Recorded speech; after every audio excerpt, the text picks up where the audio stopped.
ahora estamos con Carlos Caro, que es abogado penalista, para conversar con él, entre otras cosas, acerca de si se justifica o no la ampliación de la investigación de Joaquín Ramírez por lavado activo a Keiko Fujimori, que como sabemos es algo que se ha producido en los últimos días.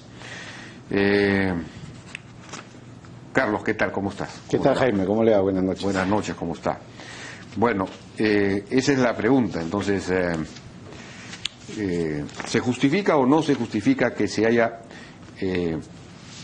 ampliado este caso a Keiko Fujimori, considerando el hecho de que, como ha sido señalado por la defensa claramente de Keiko Fujimori, la acusación se basa en un audio, ¿no?, que el señor Vázquez, en el que el señor Vázquez conversa con Joaquín Ramírez, en el que supuestamente conversa con Joaquín Ramírez, en el que Joaquín Ramírez le habría dicho que Keiko Fujimori le había dado 15 millones de dólares para lavar y que él los había lavado en unos grifos. Este audio, que es referido por este señor Vázquez en un informe en Cuarto Poder, que habría sido entregado a la DEA, nunca ha aparecido el tal audio, ¿no es cierto? Y dice la defensa de Keiko Fujimori que incluso la DEA ha negado que esté investigando a Keiko Fujimori, de lo cual se deduce que tal audio no existe. Y sin embargo se le abre acusación también a Keiko Fujimori, no existiendo prueba, digamos, ¿no?, de ningún tipo. Entonces, ¿se justifica o no se justifica que se le haya ampliado la investigación a ella también? O sea, evidentemente, desde el punto de vista formal, este es un caso que en principio la Fiscalía podría haber rechazado de forma in limine, es decir, un rechazo de inicio para no investigar. Pero sin embargo el problema que tenemos... O sea que aquí debió haberse rechazado esta investigación. Digamos que era una de las posibilidades que tenía la Fiscalía frente a un tema no corroborado, pero el problema que tenemos es un problema ya institucional, y es que el estándar que tiene la Fiscalía para iniciar investigaciones es un estándar muy bajo, con lo cual a la señora Fujimori ese estándar bajo para el inicio de investigaciones que se le aplica prácticamente a todos los peruanos, se lo han aplicado a ella también. ¿Y cuál es ese estándar bajo, no?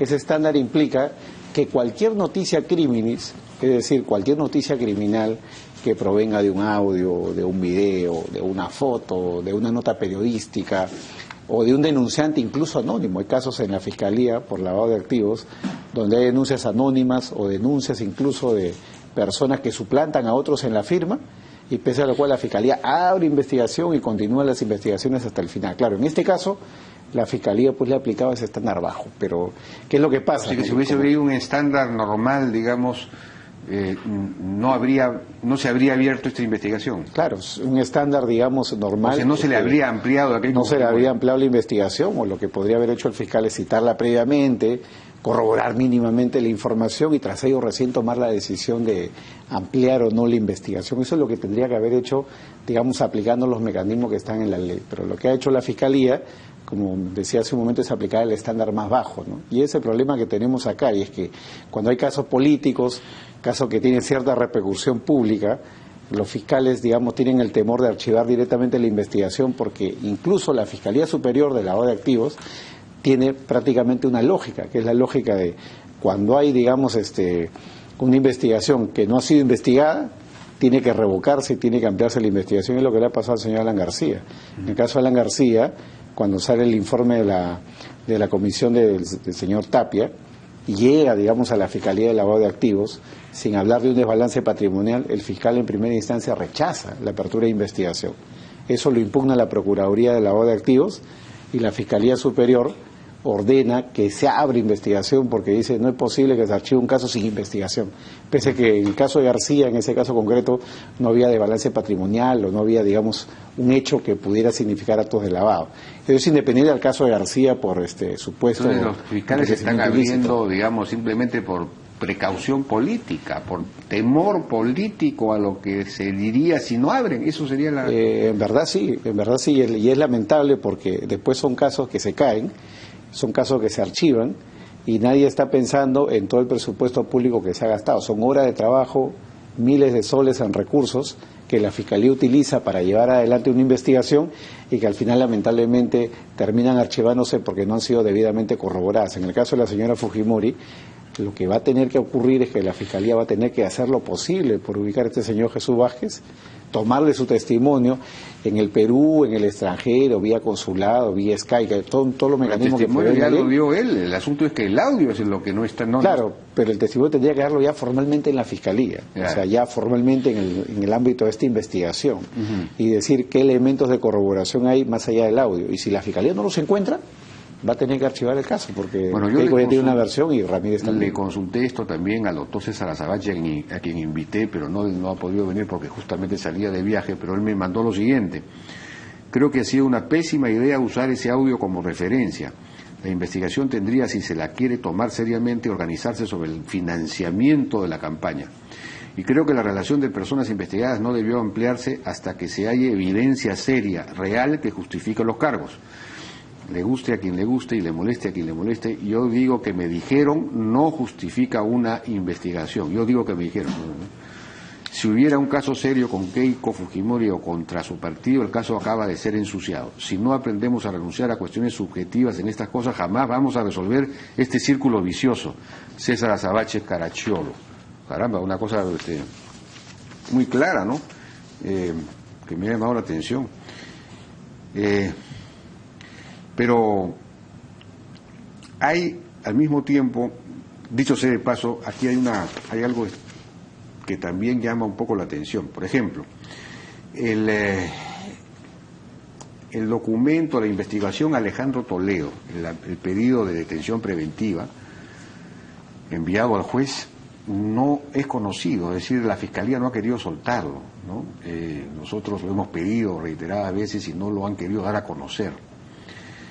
En cambio, esta investigación, que contiene mucho menos elementos, digamos, mucho menos elementos de veracidad, sí lo han soltado. Entonces, hay políticas distintas. O cada fiscal decide qué cosa se suelta o no se suelta? ¿No hay una política uniforme en el Ministerio Público? No, fíjese, acá este es un tema que lo está manejando evidentemente el Departamento de Prensa del Ministerio Público, que se ha convertido en un elemento muy mediático que marca la pauta, porque hay, digamos, una cuestión sistemática por parte de la Fiscalía, que es que cuando quiere, digamos, anunciar algo, o quiere que se logre una decisión judicial, por ejemplo, preanuncia, ¿no? Dicen, el fiscal va a pedir la investigación preparatoria hoy día, o el fiscal va a pedir la detención preventiva mañana. Entonces hay una suerte de juego de cartas y de baraja que no está lamentablemente reglamentado, porque hay que recordar que las investigaciones son reservadas, sobre todo cuando están en el ámbito de estas investigaciones preliminares o investigación preparatoria inclusive, y evidentemente una noticia como esta tiene un impacto público, entonces un poco que de repente el área de prensa está pensando un poco en los réditos, digamos, de la Fiscalía, ¿no? Apuntarse a algunos puntos ante la opinión pública. Pero aquí habría una cierta orientación política. Sí, creo que lo importante es que exista una política clara de parte del Departamento de Prensa e Imagen del Ministerio Público, en el sentido de que todos podamos conocer y que sea predecible qué información se conoce y qué información no, porque, por ejemplo, ese pedido de detención enviado a las autoridades norteamericanas, en principio tendría que ser reservado porque así lo ordena la legislación. Ya. Muy bien, pero eso no quita, conforme las normas de acceso a la información pública, de que, por ejemplo, la Fiscalía saque una nota de prensa, ¿no? Indicando cuáles son los elementos centrales de ese pedido, cuáles son los nuevos elementos que se han aportado para que el Departamento de Justicia, la Secretaría de Justicia pueda llevar el caso ante un juez federal, para que el juez federal pueda lograr, digamos, el objetivo de lograrse una detención a nivel de los Estados Unidos, ¿no? Entonces, el secreto del sumario, de la investigación, no es ajeno, digamos, al acceso a la información pública, ¿no? Pero, digamos, es como me decía hace un momento, no hay una política clara, ¿no? Y una disposición como esta de ampliación de investigación, ¿también está sujeta a la reserva o no? En principio no, como dato general no. Lo que puede estar sujeto, digamos, a la reserva son los detalles de los documentos, ¿no? Las pruebas, digamos, del proceso, las declaraciones. Pero, digamos, una nota de prensa en ese sentido no es perjudicial. No me refiero a nota de prensa, sino el documento mismo, porque se ha dado a conocer, se ha soltado o se ha filtrado, no lo sé, el documento mismo, yo lo tengo acá. Claro, sí, desde luego. Entonces, por eso... Eso sí, en ese caso sí se podría... Estos documentos en principio son reservados, y la Fiscalía no debería, digamos, darlos a acceso público, salvo esta nota de prensa de carácter general que suele, digamos, filtrar la Fiscalía para este tipo de casos que podríamos denominar emblemáticos o de interés público, ¿no? Entonces, creo que es importante que exista, digamos, una política ahí. Justamente me ha entrado un WhatsApp de Janet Talavera, que es de la Oficina de Prensa del Ministerio Público. Cualquier información se brinda de manera formal a través de una nota de prensa. Esa información de Keiko fue notificada hace 10 días a todas las partes y no ha salido de la oficina de imagen. En caso de extradición, publicamos un gráfico en redes. Sí, yo creo que lo importante, como decía hace un momento, es que se pueda conocer cuáles son las políticas, digamos, de difusión de la información, porque como también he señalado hace un momento, y eso es algo que no ha sido comentado todavía, es, digamos, esta práctica que puede tener la Fiscalía en determinados casos de ir preanunciando, digamos, los pasos de un proceso, ¿no? Y creo que eso es importante que se pueda también conocer, ¿no?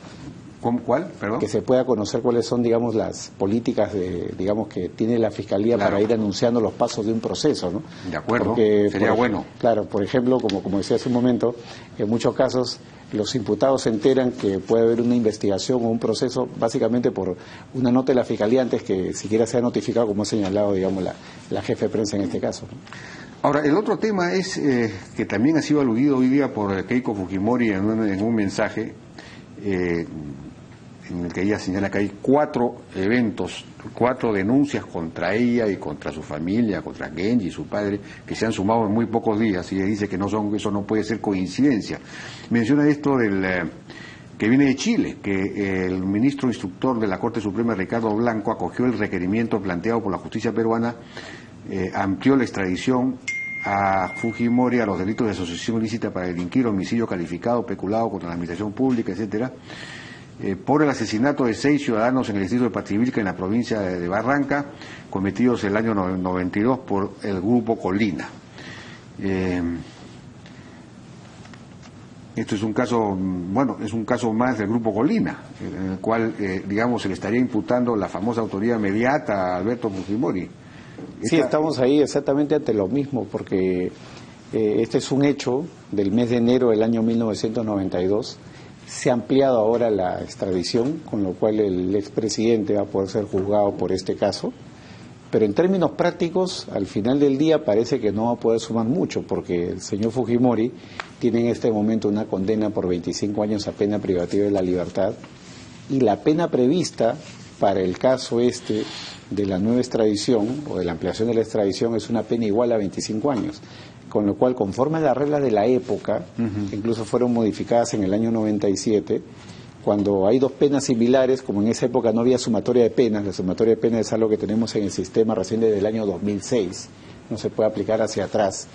Lo que va a pasar en el peor de los casos, ¿no? Si el señor Fujimori fuera condenado por ese hecho, es que las penas se refundan, con lo cual, digamos, la pena siempre seguiría siendo 25 años, ¿no? ¿Y cuál es su opinión acerca de esa pena, digamos, o del argumento legal de la sentencia? Porque yo he escuchado a distinguidos penalistas sostener que en realidad aquí no ha habido pruebas, pues entonces ha habido una especie es una especie de sentencia deductiva o silogística. Sí, Fujimori era el presidente, y sí, era el jefe de Vladimiro Montesinos, sí, Vladimiro Montesinos, etcétera, sí, de alguna manera, entonces conocía que existía, etcétera, entonces tuvo que saber qué y lo condenan a 25 años. Hay quienes opinan que eso es un poco excesivo, digamos, como razonamiento jurídico. Mire, la verdad que todo esto es un tema que se trabaja en estos tiempos a la luz de la llamada prueba indiciaria.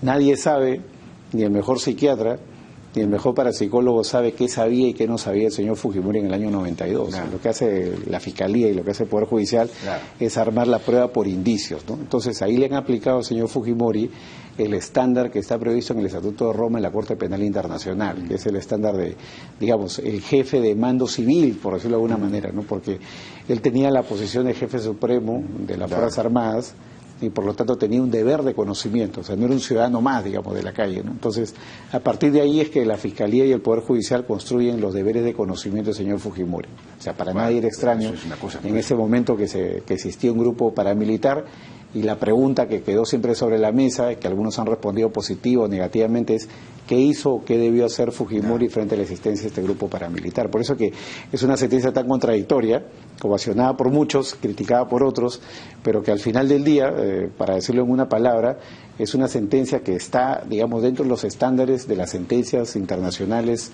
en este tipo de casos o en este tipo de procesos, más allá del resultado, ¿no? Digamos, hay una motivación, hay una fundamentación, y por ese lado, digamos, no podría atacarse. Puede discreparse, evidentemente, de esta teoría de la autoridad inmediata, pero no de la construcción formal que tiene la sentencia. Bien. Doctor Caro, muchas gracias. Muchas gracias, Jaime. Vamos a una pausa, regresamos ahora con Juan Sheput para ver el tema de la famosa foto y el video que de alguna manera sugeriría que Pedro Pablo Kuczynski ha recibido dineros de Odebrecht y todo lo demás. Regresamos.